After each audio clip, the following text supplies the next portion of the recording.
And ladies and gentlemen, we are moving on to the next session, which is one of the Spotlight Leadership's keynotes today. It is on China's new normal, innovations that will impact global business. And our keynote speaker is Mr. Pascal Coppens, who is an author, sinologist, and technology entrepreneur. He's the author of the book, China's New Normal, How China Sets the Standard for Innovation. Let me say a few words to introduce him. Mr. Pascal Coppens is an expert in all things innovation and day after tomorrow in China, which is rooted in his deep understanding of the country as a sinologist. He is an entrepreneur at heart with more than 20 years of experience in China and Silicon Valley. Pascal has employed, partnered, and competed with hundreds of Chinese innovators. He started his career with Alcatel in Shanghai, and after an intense period in Silicon Valley at Wind River Systems and Polycore Software, which he co-founded, he returned to China and later founded Let's Face to build the first offline digital community platform for premium brands. Currently, Pascal is an inspiring international keynote speaker and partner at Nextworks and author of the book China's New Normal, which offers sensational insights into business and technology in China and their potential for the rest of the world. I warmly welcome you, Pascal Coppens, sir, and thank you so much for joining us at INFOCOM 2021. I now hand over the session to you for your keynote on China's New Normal, innovations that will impact global business. Over to you, Mr. Coppens. Thank you, Reki. Very much appreciated, and thanks for the great introduction. I'm going to talk about China and more specifically about China's new normal, which is all about how China in the last decade, has been starting to set the standard for global innovation. And to understand that, I think we need to go back in time. So I would like to take you all along to 30 years ago, 1990. This here is me. I was young and naive and young at that time. I was about 20 years old, and I was traveling through the country, and I really fell in love with China. I took every train possible that you could think of, but this is the moment that I didn't only fall in love with the country, but more so with the people. I fell in love with the Chinese because of their energy and their passion, their determination, their resilience, and their hard work. And we all know Chinese are really hard workers, but today I want to tell a different story. I want to tell a story about the dreams and the hopes of the Chinese in China. And so to start that, we have to go back again in 1990, because often we don't realize that just 30 years ago, still 754 million people were living below the extreme poverty line. That is less than $2 a day. And today, that poverty or extreme poverty has completely been eradicated out of the country. Today, it stands officially at zero. And what did happen over those past 30 years? Well, a lot that happened is that many of the Chinese migrants, they went to the cities, and in the factories, they started building the products that we love so much everywhere in the world. But it wasn't because of us that they built these products. It was really for them to make a better life for themselves and their family. What other people did, hundreds of millions other Chinese, is they went to the cities and built these cities like Shenzhen and Shanghai from scratch. If we think about Shenzhen 40 years ago, it did not exist. Today, it's a 25 million people city. Shanghai doubled its population in just 30 years. And over just 30 years, they've built the most beautiful skylines in the East. And very often when people see this for the very first time, the reaction is always, wow, this is a miracle. How is this possible? But I don't think this is the real miracle of China. The real miracle of China is actually the social upwards mobility. Pretty much in one sentence, every Chinese became richer over the past 30 years. And not just a little bit, it's like 30 times richer in GDP per capita. If you look at the literacy rate, I mean, it's almost at 100%. Everyone can read and write in China. If you look at the connection with high-speed trains, more than 98% of all the cities are connected. Most of the people are living in the 60s.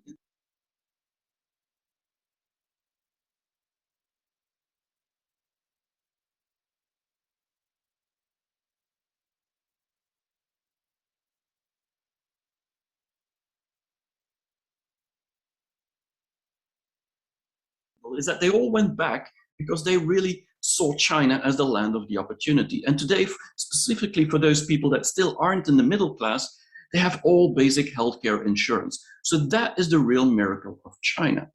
Now, that also created a middle class. And the middle class today We're talking about 200 million families. By 2025, it will be 230 million families. That's 600 million people that belong to the middle class. And so I always say you have to see China almost as two different types of countries. There's half of them living in the middle class, having the same quality of life as anywhere in the middle class in the West, Western Europe, for example, Belgium, where I'm from. And then there's half of the population that is still poor, not extreme poor anymore. And what the government wants to do, what Beijing wants to do, is to bring these 600-700 million poorer people into the Disneyland of the middle class in the next years to come. Now, what really changed China completely was the year 2008. And I'm not talking about the financial crisis or the Olympic Games. What I'm talking about here is actually the 3G licenses of telecommunication. This was the very first time that China was able to send data through smartphones. And so every Chinese that could afford it was buying a smartphone, an iPhone or another Chinese cell phone. And so in 2018, just 10 years later, 98% of the Chinese were on the internet with a mobile phone. China is a mobile-only, mobile-first country. They jumped over the era of the telephone, jumped over the era of PC, went straight to mobile. The result, Chinese are seriously addicted to their phone. It's so bad, they don't leave their phone and their screen a minute. Now, from time to time, the Chinese ends up in a fountain, but China would not be China if they wouldn't be able to solve these problems. So China is building this digital path towards the future. So now it's not just safe to walk the streets with your smartphone in China, but the reality is, if you look at China today, we want to understand our digital new normal of tomorrow. We can actually look at China's digital new normal from before the pandemic to understand our future. And I'm giving a few examples. Take, for example, mobile payment. This little girl, 5-6 years old, is buying some candy with her smartwatch as if this is the most normal thing in life. This is 2019. She's never used cash, will never use cash. This is a reality. But what really changed China over the past 10 years is the super applications, super apps. Tencent has WeChat app, but there's like a dozen of them, like Alipay and many other applications. And what they do special is that they combine every application that you and I have on our iPhone or Android phone, all in one application called WeChat or Alipay or any of these super apps. But it's not the amount of applications that's important, it's the fact that they all work in one ecosystem. What that means is you can start combining applications. For example, combine social media with e-commerce, with payment, with travel, with booking, whatever you want. You make it social commerce. And this is how these super apps have really changed the world of e-commerce. And the result of that is that in China, in 2019 already, 40% of the world's e-commerce online purchase was happening in that one country. So 1 out of 2 people buying online are Chinese. It's pretty much that simple. And of course, it's because these applications, because it's digitalization, but there's one other aspect of it, and that's the shopping festivals. We all know Amazon Prime or Black Friday in the West or anywhere in the world. Well, in China, there's a number of these shopping festivals. The most famous one is Singles Day on 11 November. And just a month ago, on November 11, China sold on Singles Day, and this is created by Alibaba. So Alibaba sold on their platform for $84 billion. $84 billion in just one shopping festival. I mean, this is amazing. This is crazy. So this is just one company, and there's like a dozen of these companies selling through these shopping festivals. And if you have sold for $84 billion in goods, in GMV, in just one festival, that means you have about 3 billion packages. Now you have to imagine 3 billion packages. As you can see, that's a lot of packages. And Alibaba last year in 2020 was able to ship all these packages, 3 billion packages, in just 30 days time throughout the whole country. Now I'm from Belgium, and in Belgium we have a very small country, and we have the Belgian Post. And the Belgian Post, which we're all very proud about, is doing about 500,000 packages a day. So I thought I'd calculate it. Imagine if the Belgian Post would have to ship 3 billion packages in the country of Belgium.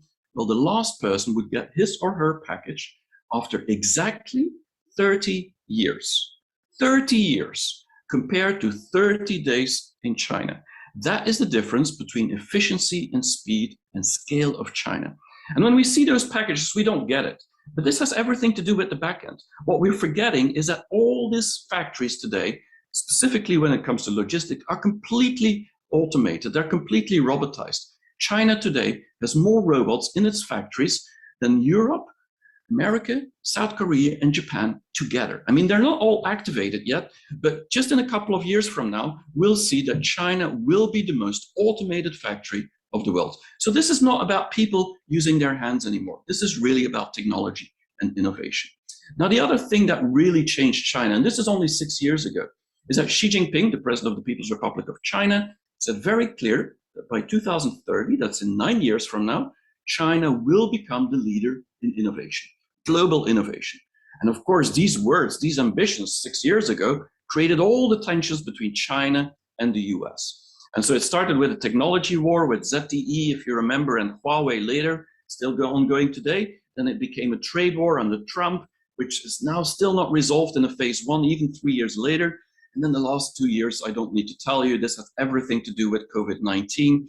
But most important is not just that COVID-19 was used as a weapon of preference from both sides to actually attack each other. Most important is that the relationship between China and the US has never been as bad today as they have been in 50 years' time. They were better under Mao Zedong in the 70s. And so that tells you something about the stage we're in. People are talking about a geopolitical Cold War. Now, China is in a huge crisis if you would think about it from that perspective.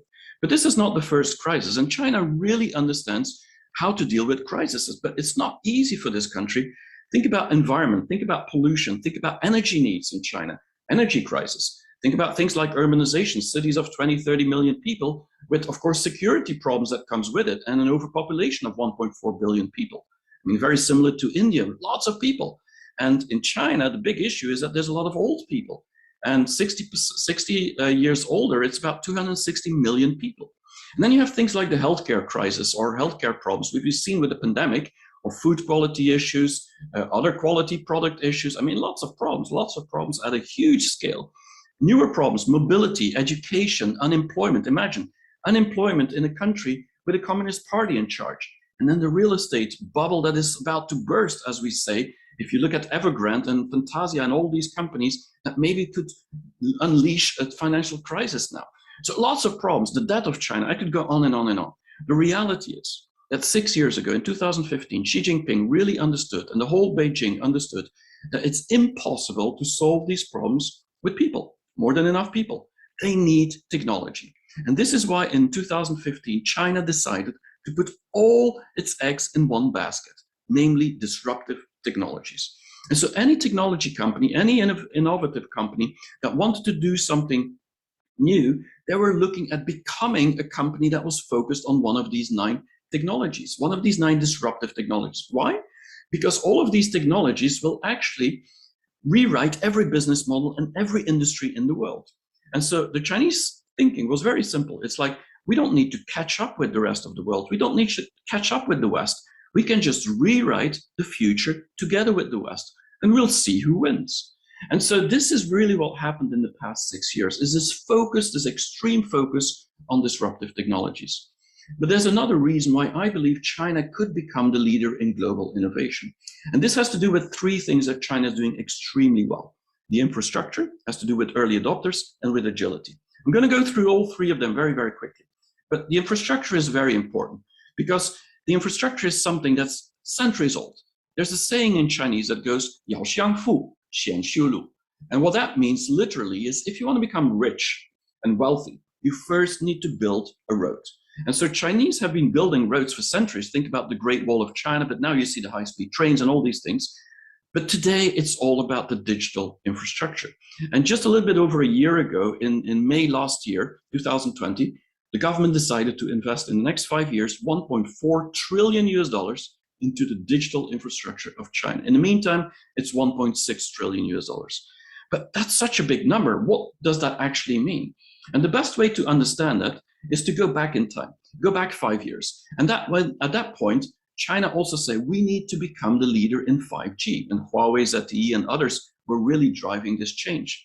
And then if you look at the end of 2020, just a year ago, then you see that China had already at that point 700,000 5G base stations. They predicted 500,000, they achieved 700,000. In the US at that point, it was 50,000 at the same moment. So 15 times more in China just at the end of 2020, which means that 300 cities year ago had full coverage of 5G in China. And so China became the most connected place on the planet just a year ago, specifically on that scale. But it's not just the infrastructure, but the infrastructure enables the application. And what's interesting about the applications is that I've seen that many of my friends in the technology sphere were all building 5G applications 3-4 years ago. They started 3-4 years ago building self-driving cars. And today, if you look in China on the streets, well, you see specifically in closed areas like compounds or parks or schools or airports, you see them driving around everywhere. It's not a pilot project, it's real, it's happening in society. Remote surgery, you see it happening in Beijing and other hospitals. Telemedicine, something that was really useful during the lockdowns in Wuhan in the beginning of 2020, because the doctors couldn't get out of the area or into the area. And then remote mining and lots of other things. And so the message here is not to look at just all these applications being cool, but the fact that they're all being used on a massive scale within the society already. And that makes China starting to lead the world because of the applications. But then, of course, we have the environment. And thinking about the environment, China is emitting about 27% of the global carbon, CO2, into the air, into the atmosphere. So let's be honest, if China is not going to solve its environment problem because of its factories, well, we're not going to save the planet. It's as simple as that. It might take 100 years, but China has to help us save the planet. And so Xi Jinping, just a year ago in September, decided or said at the General Assembly of the United Nations that by 2060, that's in 39 years from now, that China will become carbon neutral, CO2 neutral. And I truly believe this is happening. And it's not just because of the words of what Xi Jinping said, but more about the actions again. And when you look at the renewable energy, what you see is that China is the biggest producer, consumer, and user of solar panels, of wind energy, of hydro plants on a massive scale. And so they are now connecting all these renewable energy plants to the west of to the east of China, because they're all focused or built into the west of China, where there's a lot of wind and a lot of sun. And so they're building this ultra high voltage line 2,000 kilometers away from where the source is, in order to activate and give energy to cities like Shanghai and Beijing. This is going to take place in the next 2-3 years. The picture here left bottom is one that I took in Beijing, 2019. These are all the electrical vehicle charging stations in the district of Beijing. And just in 2019, China had already 1 million electrical vehicle charging stations, EV charging stations, and today it's more than doubled. And that's the reason why every Chinese is basically buying an EV today, so much faster than the rest of the world. It's the biggest market in EVs. And then you have the planting of trees. And this is not just China. India is doing great on that aspect as well. The whole world has about doubled the Amazon in size of planting new trees over the past 20 years. But China and India together contributed more than 50%, almost 70% of all that planting of trees. And so this is really unique. And I think we can be proud of it, both India and China, to have done this. But this is why I believe China, if they continue on that pace, could save the planet together with everybody else. And then you have things like early adopters. And I always say China is a country where consumers and customers are absorbing new technologies like nowhere else in the world. And the reason is because it's only made their lives better so far. Face recognition is a very good example. But I want to also talk about something else. Talk about the communication. Because one of the interesting trends in China is happening how you bring these new brands, these new technologies, this new innovation to the customer or to the consumer. And in China, there's a trend that is going on for a few years, which is called micro-influencers. Now, we all know what an influencer is on Instagram or on TikTok, on YouTube, but micro-influencers in China and everywhere in the world is really about people, normal consumers like you and I, everybody else, everybody here on this planet that could just take a video or stream a video and just talk about a brand or a lifestyle or anything they love. And so in China, this has become more than a trend. And what you see is that everybody's starting to become a live streamer, and they're communicating one-on-one with consumers. And so brands are using these to communicate directly to consumers. And they maybe only have 1,000 followers, not more than that. But these followers, they follow them blindly so that people actually buy their products because of it. And it's not just consumers, even producers. These farmers, for example, are making a shuffle dance every single week to show to all their potential customers online, their million of potential customers, how their life is, and they're having fun, and people are buying their products, their milk and everything else that they're producing, because they actually believe that these farmers are doing something great. And so this is really what it's all about. It's about communicating. And today, CEOs are live streaming. You see people selling cars live streaming, selling real estate live streaming.